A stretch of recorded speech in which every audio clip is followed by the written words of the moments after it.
ಹಿಂದೂ ಮುಸಲ್ಮಾನ್ ಇಸ್ಲಾಂ ಅಂದರೆ ಶಾಂತಿ.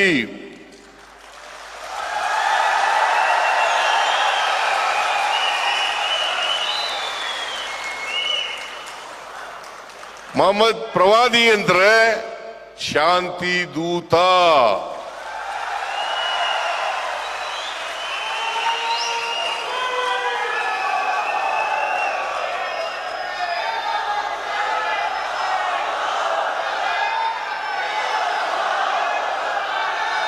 ಸಮಾಜದಲ್ಲಿ ಶಾಂತಿಯನ್ನು ಕಾಪಾಡಲಿಕ್ಕೆ, ಮನುಷ್ಯತ್ವವನ್ನು ಬೆಳೆಸಲಿಕ್ಕೆ, ಈ ಬಾಂಧವ್ಯವನ್ನು ಬೆಳೆಸಲಿಕ್ಕೆ, ಪರಸ್ಪರ ಪ್ರೀತಿ, ವಿಶ್ವಾಸ, ಗೌರವ ಇವುಗಳನ್ನು ನೆಲೆಸಲಿಕ್ಕೆ ಪ್ರಯತ್ನ ಮಾಡಿದಂಥವರು ಮೊಹಮ್ಮದ್ ಪ್ರವಾದಿಯವರು ಅಂತಕ್ಕಂಥದ್ದನ್ನು ಇವತ್ತು ಅರ್ಥ ಮಾಡ್ಕೋಬೇಕಾಗುತ್ತೆ.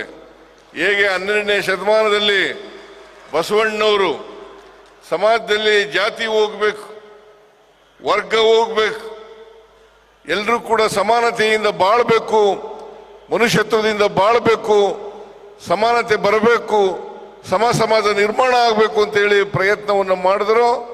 ಅದೇ ರೀತಿಯಲ್ಲಿ ಮೊಹಮ್ಮದ್ ಪ್ರವಾದಿಯವರು ಈ ಮನುಷ್ಯತ್ವ ಬೆಳಿಬೇಕು, ಪರಸ್ಪರ ದ್ವೇಷ ಅಸೂಯೆಗಳಿರಬಾರ್ದು, ಪ್ರೀತಿ ವಾತ್ಸಲ್ಯಗಳು ನೆರಬೇಕು, ಕರುಣೆ ನೆಲೆಸಬೇಕು ಅಂತಕ್ಕಂಥದ್ದನ್ನು ಪ್ರಯತ್ನವನ್ನು ಮಾಡಿದ್ರು ಅಂತಕ್ಕಂಥದ್ದನ್ನು ಹೇಳಲಿಕ್ಕೆ ಇವತ್ತು ನಾನು ಪ್ರಯತ್ನವನ್ನು ಮಾಡ್ತಾ ಇದ್ದೇನೆ. ಅದರಿಂದ ಮೊಹಮ್ಮದ್ ಪೈಗಂಬರ್ರವರು, ಪ್ರವಾದಿಯವರು ಈ ದೇಶದಲ್ಲಿ ಯಾವುದೇ ಧರ್ಮ ಇರಬಹುದು, ಆ ಧರ್ಮ ಸಹಿಷ್ಣುತೆಯನ್ನು ಬೆಳೆಸ್ಕೊಳ್ತಕ್ಕಂಥದ್ದು ಅತ್ಯಂತ ಅವಶ್ಯ.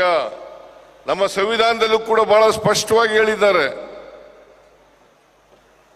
ಸಹಿಷ್ಣುತೆ, ಪರಮ ಧರ್ಮವನ್ನು ಪ್ರೀತಿಸ್ತಕ್ಕಂಥದ್ದು, ಬೇರೆ ಧರ್ಮವನ್ನು ಸಹಿಸ್ಕೊಳ್ತಕ್ಕಂಥದ್ದು. ಆ ಸಹಿಷ್ಣುತೆಯನ್ನು ಬೆಳೆಸ್ಕೊಂಡ್ರೆ ಬಹುಶಃ ಮನುಷ್ಯತ್ವ ತಾನಾಗೇ ಬೆಳೀತದೆ ಅಂತಕ್ಕಂಥ ಮಾತುಗಳನ್ನು ಹೇಳಲಿಕ್ಕೆ ಬಯಸ್ತಾ ಇದ್ದೇನೆ. ಇದನ್ನ ಮೊಹಮ್ಮದ್ ಪ್ರವಾದಿಯವರು ಜೀವನದುದ್ದಕ್ಕೂ ಮಾಡಿದ್ರು ಅಂತಕ್ಕಂಥದ್ದನ್ನ ಹೇಳ್ತಾ, ಇವತ್ತು ನೀವೆಲ್ಲರೂ ಕೂಡ ಸೇರಿ, ಇಷ್ಟೊಂದು ದೊಡ್ಡ ಪ್ರಮಾಣದಲ್ಲಿ ಸೇರಿ ಮೊಹಮ್ಮದ್ ಪ್ರವಾದಿಯವರ ಹುಟ್ಟಿದ ದಿನವನ್ನು ಆಚರಣೆ ಮಾಡ್ತಾ ಇದ್ದೀರಿ. ಅವರು ಯಾವ ದಾರಿಯನ್ನ ಹಾಕೊಟ್ಟಿದ್ದಾರೆ ಆ ದಾರಿಯಲ್ಲಿ ನಡೀತಕ್ಕಂಥ ಪ್ರಯತ್ನವನ್ನು ಮಾಡ್ತಕ್ಕಂಥದ್ದೇ ಅವರಿಗೆ ನಾವು ಸಲ್ಲಿಸ್ತಕ್ಕಂಥ ಮಹಾನ್ ಗೌರವ ಅಂತಕ್ಕಂಥ ಮಾತುಗಳನ್ನು ಹೇಳಲಿಕ್ಕೆ ಬಯಸ್ತಾ ಇದ್ದೇನೆ.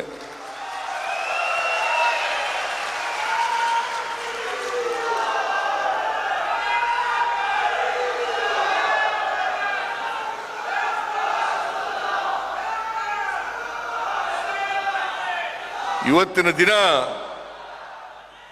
ಮೊಹಮ್ಮದ್ ಪ್ರವಾದಿಯವರನ್ನ ನೆನಪು ಮಾಡ್ಕೊಳ್ತಾ ನಾವೆಲ್ಲರೂ ಅವರು ಹಾಕೊಟ್ಟಂತ ದಾರಿನಲ್ಲಿ ನಡೀತಕ್ಕಂಥ ಪ್ರಯತ್ನವನ್ನು ಮಾಡೋಣ ಅಂತಕ್ಕಂಥ ಮಾತುಗಳನ್ನು ಹೇಳಿ, ಮೊಹಮ್ಮದ್ ಪ್ರವಾದಿಯವರಿಗೆ ಅನೇಕ ಧನ್ಯವಾದಗಳನ್ನು ಹೇಳುತ್ತಾ, ಅವರು ನಮ್ಮ ಜೊತೆಯಲ್ಲಿ ಇರಲಿ, ನಮಗೆ ಯಾವತ್ತೂ ಕೂಡ ಪ್ರೀತಿ, ಕರುಣೆ, ವಾತ್ಸಲ್ಯ ಇವುಗಳನ್ನು ಬೆಳೆಸ್ತಕ್ಕಂಥದ್ದು, ಮನುಷ್ಯತ್ವವನ್ನು ಬೆಳೆಸ್ತಕ್ಕಂಥ ಕೆಲಸವನ್ನು ಮಾಡಲಿ ಅಂತ ಪ್ರಾರ್ಥನೆಯನ್ನು ಮಾಡಿ ನನ್ನ ಮಾತುಗಳನ್ನು ಮುಗಿಸ್ತೇನೆ. ನಿಮ್ಮೆಲ್ಲರಿಗೂ ಮತ್ತೊಮ್ಮೆ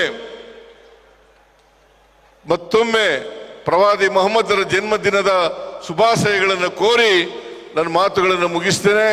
ಜೈ Hind,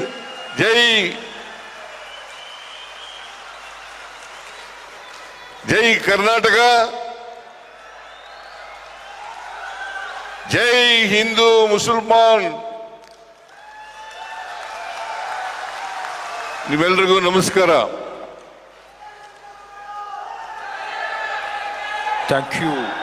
Thank you very much for wonderful speech being